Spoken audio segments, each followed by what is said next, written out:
बिस्मिल्लाहिर्रहमानिर्रहीम। वइज़ा तवल्ला सआ फ़िल अर्ज़ि लियुफ़्सिद फ़ीहा व युहलिकल हर्ज़ वन्नस्ल वल्लाहु ला युहिब्बुल फ़साद। सदक़ल्लाहुल अज़ीम। सामिईन अज़ीज़ वक़ार, बुज़ुर्गों और दोस्तों,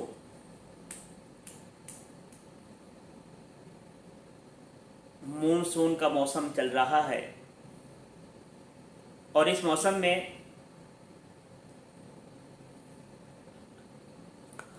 वक़्त की हुकूमतें दरख्त लगाने की अहमियत पर ज़ोर देती हैं। दरख्त लगाना, शजरकारी करना, इसकी इस्लाम में अहमियत क्या है, कुरान और हदीस की रोशनी में इस मौजू पर गुफ्तगू करेंगे। कुरान करीम में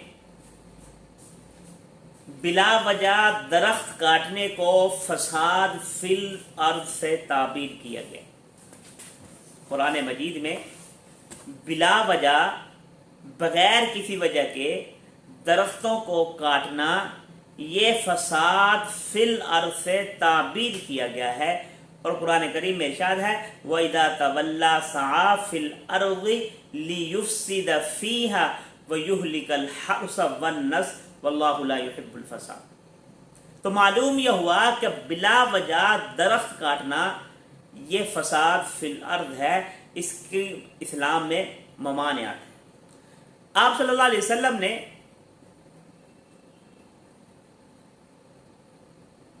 जंग के मौका पर खेतियों को बर्बाद करने से, दरख्तों को काटने से मना फरमाया। आप सल्लल्लाहु अलैहि वसल्लम जब किसी लश्कर को किसी जंग के लिए भेजते, जो आप सल्लल्लाहु अलैहि वसल्लम की हिदायत होती, उन हिदायत में से एक हिदायत ये भी होती कि दरख्तों को नहीं काटना, खेतियों को उजाड़ना नहीं, फलदार दरख्तों को नहीं काटना, सायादार दरख्तों को नहीं काटना, जंगलात को बर्बाद नहीं करना, खेतियों को बर्बाद नहीं करना। ये हिदायत भी आप सल्लल्लाहु अलैहि वसल्लम की उस लश्कर को होती जहाँ पर आप किसी लश्कर को जंग के लिए किसी इलाके में भेजते। तो मालूम यह हुआ आप सल्लल्लाहु अलैहि वसल्लम की इस हदीस से कि बिला वजह दरख्तों को काटना ये अच्छी बात नहीं, ये गलत बात। हमारे यहाँ चूंकि मौसमियाती तब्दीली बड़ी तेजी से बढ़ रही है और दर्जा हरारत जो हमारे मुल्क का है वो बड़ी तेजी से बढ़ रहा है। अब इस दर्जा हरारत को कंट्रोल कैसे किया जा सकता है, ये मौसमियाती तब्दीली पर काबू कैसे पाया जा सकता है, इस मौसमियाती तब्दीली को दरख्तों के जरिए से काबू किया जा सकता। अगर हम ये चाहते हैं, आप देखें कि वतन अजीज में हर साल गर्मी की शिद्दत में इजाफा होता चला जा रहा है और साइंसदान ये कह रहे हैं कि आइंदा सालों में ये गर्मी की शिद्दत बढ़ेगी। अगर इस पर बरवक्त काबू ना पाया गया तो एक वक्त ऐसा आएगा कि ये गर्मी बर्दाश्त से बाहर हो जाए। तो इस गर्मी को कैसे कंट्रोल किया जा सकता है, इस तब्दीली को, ये मौसमियाती जो तब्दीली है इसको कैसे कंट्रोल किया जा सकता है, इसको दरख्तों के जरिए कंट्रोल किया जा सकता है। हमें ये चाहिए कि हम ज़्यादा से ज़्यादा अपने मुल्क में शजरकारी करें, फलदार दरख्त लगाएं, सायादार दरख्त लगाएं, फूलदार दरख्त लगाएं, ताकि हमारा मुल्क सरसब्ज़ व शादाब हो जाए और बिला वजह दरख्तों को काटे ना। गवर्नमेंट को भी चाहिए, हुकूमत को भी ये चाहिए कि दरख्तों की कटाई पर पाबंदी लगाए ताकि वतन अजीज में जंगलात की तादाद ज़्यादा हो। एक दरख्त जो है ये हमें ऑक्सीजन फराहम करता है, हमें ज़िंदगी मुहैया करता है, जिसके ज़रिए हम जी रहे हैं।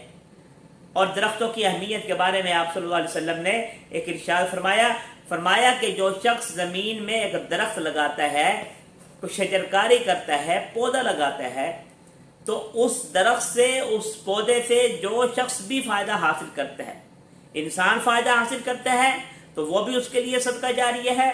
वो दरख्त लगा दिया गया, वो सदका जारिया। उससे किसी इंसान ने फ़ायदा हासिल किया, वो भी सदका जारिया। उससे किसी चरिंद परिंद ने फ़ायदा हासिल किया, वो भी सदका जारिया। और जब तक वो दरख्त लगा रहेगा, उससे लोग फ़ायदा हासिल करते रहेंगे, आपके लिए वो सदका जारिया होगा। एक और हदीस में है, आप सल्लल्लाहु अलैहि वसल्लम ने इरशाद फरमाया कि 7 चीज़ें ऐसी हैं जिनका सवाब उसके मरने के बाद भी उस शख्स को मिलता रहता है। और उन 7 चीज़ों में से एक चीज़ ये भी है, फरमाया कि जो शख्स खजूर का दरख्त लगा देगा, फलदार दरख्त लगा देगा कि लोग उससे फ़ायदा हासिल करते रहें बाद में, तो जब तक लोग उस दरख्त से फ़ायदा हासिल करते रहेंगे, उसको सवाब मिलता रहेगा मरने के बाद भी। तो इसलिए मेरे दोस्तों, आजकल का जो सीज़न है ये शजरकारी का है। अपने खाली जगह हैं आपके इर्द गिर्द, आप वहाँ पर ज़्यादा से ज़्यादा शजरकारी करें ताकि हमारा मुल्क सरसब्ज हो और हम जो मौसमियाती तब्दीली है इस पर कंट्रोल पा सकें। और सदका जारिया आपके लिए है, लोग इससे फ़ायदा हासिल करेंगे, जानवर इससे फ़ायदा हासिल करेंगे, जहाँ पर ये हमें ऑक्सीजन फराहम करेंगे, जहाँ पर हमारा लगाया हुआ एक दरख्त मौसमियाती तब्दीली पर असरअंदाज होगा, वहीं वो एक दरख्त हमारे लिए हमेशा के लिए सदका जारिया भी बन जाए।